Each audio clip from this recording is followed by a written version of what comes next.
Neumología peruana. Especialistas en enfermedades respiratorias. Los casos difíciles los resolvemos nosotros.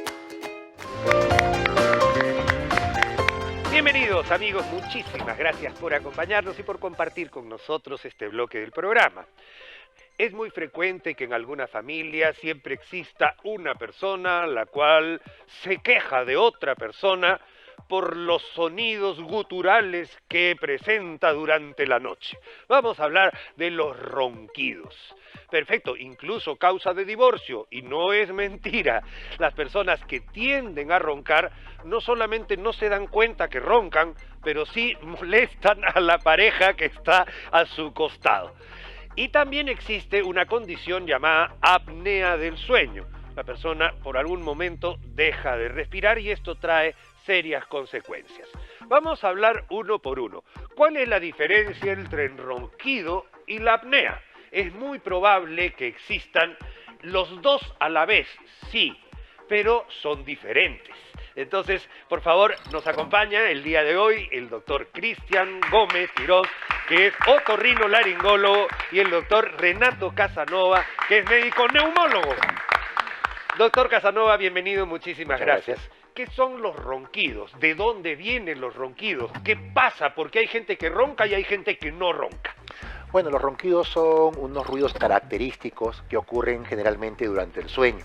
Son unos sonidos de tono grave que varían en intensidad en las personas y que tienen como principal causante el colapso de la vía aérea superior. Para que se entiendan, la zona posterior de la nariz y la zona posterior de la boca. Esos tejidos durante el sueño pueden colapsarse y esto originar que el aire tenga dificultad al paso y genere este tipo de sonidos. Los ronquidos son muy frecuentes en las personas, pero lo peligroso es cuando se asocian a dificultades al paso del aire que incluso pueden originar que no pase nada y se generen las apneas. Ajá.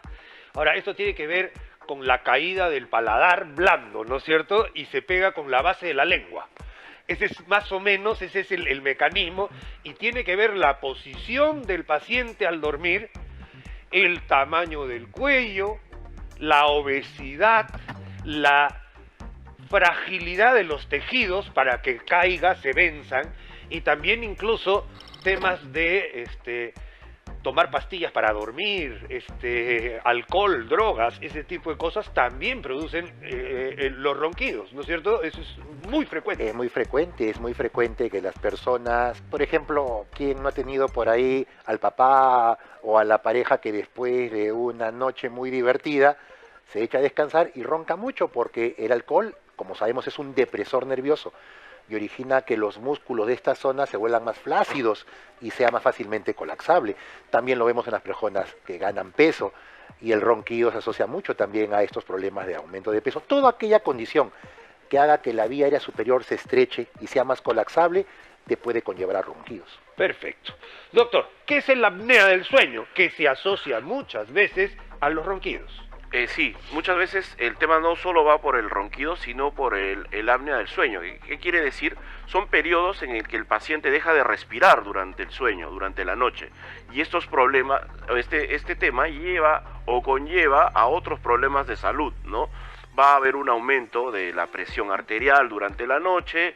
Este aumento de la presión arterial va dañando vasos a nivel del cerebro. Son pacientes que tienen mayor riesgo a tener una hemorragia a nivel cerebral, a tener un infarto al miocardio, tienen problemas de disfunción eréctil. Entonces, son problemas que están muy relacionados a estos episodios en los que el paciente o la persona deja de respirar durante la noche. Entonces, vemos que es algo grave y es algo que tiene que ser tratado oportunamente.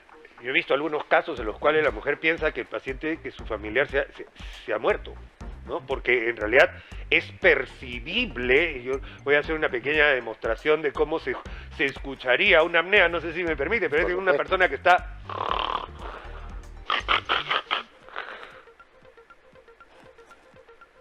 Silencio, dejó de respirar. Y si uno comienza a contar, pueden pasar 18, 20, 30 segundos y el paciente no está respirando.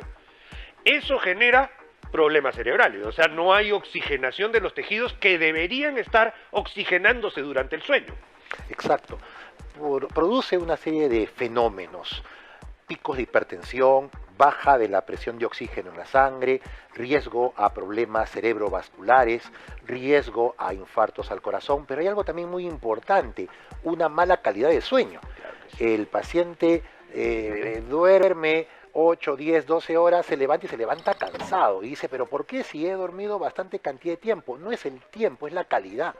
Y el problema es que más adelante esto puede conllevar a serios problemas. Por ejemplo, si estoy yo manejando un carro y estoy en el Pasamayo, camino a Huacho, y he dormido mal por mi problema de apnea del sueño y ronquidos, a lo mejor me quedo dormido en una curva y se acabó la historia. Eso es muy importante. Manejando maquinaria en una fábrica, puedes perder una mano, puedes perder un dedo por una distracción producida por un adormecimiento crónico. Es una somnolencia crónica. Una somnolencia crónica. Que hay que siempre tener en cuenta este diagnóstico. Y esos son síntomas. Vamos a juntar otros síntomas, doctor, relacionados a la apnea del sueño. Por favor, doctor, hay síntomas laringios, hay síntomas, por ejemplo, tengo entendido que la úvula crece, el paladar crece, que anatómicamente cambia un poco los tejidos. Sí, claro, o sea, el tema cuando hablamos de apnea del sueño es un tema muy complejo, porque puede ser un problema neurológico, puede ser un problema a nivel de la vía aérea alta, o sea, a nivel de la nariz, ya sea de la faringe, puede ser un tema de cuello corto, puede ser un tema de obesidad. Entonces, es una enfermedad que hay que manejarla con varias disciplinas, o sea, multidisciplinaria, ¿no? Y a nivel nasal vamos a encontrar muchas veces que tiene que ver, porque hay alguna obstrucción en la nariz, que puede ser un tabique desviado, puede ser pólipos, cornetes muy grandes, la lengua es muy grande también, el paladar es muy flácido. Entonces, según a donde encontremos que sea el problema, podemos tratar de abordarlo y mejorar este cuadro. Perfecto. ¿Cómo se hace el diagnóstico, doctor? Porque acá es complicado, está durmiendo el paciente, entonces no está en el consultorio en el momento en que tiene los cuadros de apnea, y puede ser una persona absolutamente normal. Puede ser que yo tenga apnea del sueño y estoy conversando con usted en este momento y yo no sé que ronco, más aún si uno no tiene pareja o vive solo. Exacto, la gran mayoría de pacientes que acuden al especialista otorrino o al neumólogo... Lo lleva la esposa, ¿no? Lo lleva la esposa. Sí, o es porque ronca demasiado, o es que percibe que deja de respirar, o lo otro es la somnolencia. Entonces es muy importante lo que el doctor Gómez comenta, que cuando hablamos de apnea del sueño hay múltiples. La más frecuente es la obstructiva, que es el problema que se ha descrito de la vía aérea superior, porque hay otras de causa neurológica que tienen otra explicación. Bueno, el diagnóstico es una buena historia clínica y una prueba que se llama la polisomnografía. Es una prueba en donde al paciente se le hospitaliza en un ambiente que tiene una cámara de monitor, tiene una serie de sensores, electrocardiógrafo, tiene un capnógrafo, tiene un pulsoxímetro, un electroencefalógrafo, unas bandas elásticas para ver si hay movimiento abdominal y torácico e incluso también movimiento de piernas. Y lo que se le hace al paciente es que duerma.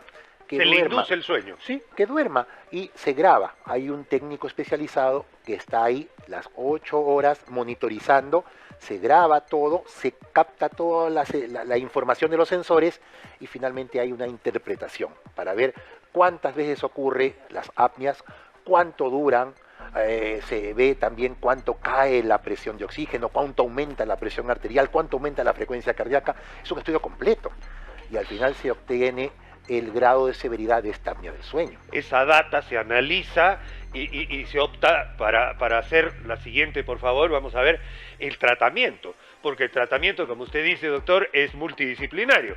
Puede haber temas neurológicos, temas incluso hasta quirúrgicos, pero también temas de revisar la medicación que toma el paciente, porque muchas veces existe lo que se conoce polifarmacia, especialmente en personas mayores de edad que están tomando antihipertensivos, toman algo para dormir, toman un antidepresivo, asociado a eso se tomaron 2 copitas de vino y asociado a eso todo, entonces hay una polifarmacia ahí que genera estos cuadros que empeoran en el transcurso de la vida conforme uno va avanzando.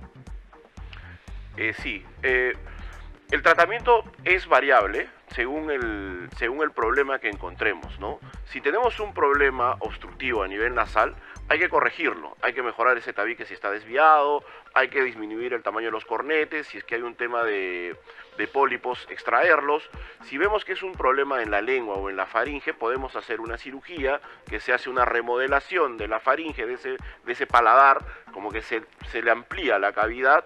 La lengua también se le puede reducir de tamaño, pero todo esto tiene que ver también con el grado, por eso la importancia del examen que mencionaba el doctor, de que tenemos que ver si es que es un cuadro de apnea leve, moderado o severo. Y complementariamente a eso se emplea un aparato que se llama el CPAP, que el doctor nos va a explicar. Por favor, mejor. explícanos del CPAP, porque eso está muy de moda, especialmente ahora, después del COVID hemos aprendido también un montón, pero este es un oxígeno a presión positiva. Explíquenos en qué consiste, porque esto es un tratamiento que se hace básicamente cuando uno está durmiendo. Por Claro, favor. es una máquina que es en sí un ventilador mecánico, pero que no requiere que el paciente esté intubado, sino que va a brindarnos el aire a una determinada presión con una mascarita que puede ir a la nariz o a la boca. Lo que hace este equipo es ver si es que el flujo del aire en algún momento se interrumpe por los periodos de apnea. Si ocurre eso, lo que hace es empujar el aire con más fuerza para abrir la vía aérea. Hay esas máquinas y hay otras que mantienen la presión siempre positiva. La idea, ¿cuál es? Que el paciente mientras duerma, durante su sueño, no se le tape la vía aérea superior porque la máquina la va a estar destapando. Suena incómodo, pero para los pacientes lo consideran como la octava maravilla del mundo. Me han contado para el paciente que lo ha usado y que tú ves todo el aparataje, porque viene con correitas y todo, que parece que con esto no voy a poder dormir. Pero el que lo ha usado no lo deja más. No lo deja más, se levanta bien dormido, lógicamente sus parámetros mejoran, la presión mejora, todo aquello que se altera por el apnea tiende a mejorar. Y algo muy importante es que el uso de este aparato es probablemente por largo tiempo. Si bien es cierto las medidas que el doctor Gómez ha comentado ayudan en determinados pacientes, en algunos el aparato es fundamental. De acuerdo. Por último, tenemos una más. Hay operaciones, y usted ya creo que lo ha mencionado, doctor, y es verdad, hay personas que tienen un paladar blando sumamente complaciente, por decirlo de alguna manera, una úvula muy grande, que se asocian a veces a amígdalas grandes, es como estar cerrando por todos lados, y entonces a la hora de dormir, que se relaja esta musculatura, pueden requerir un trabajo quirúrgico para mejorar esto.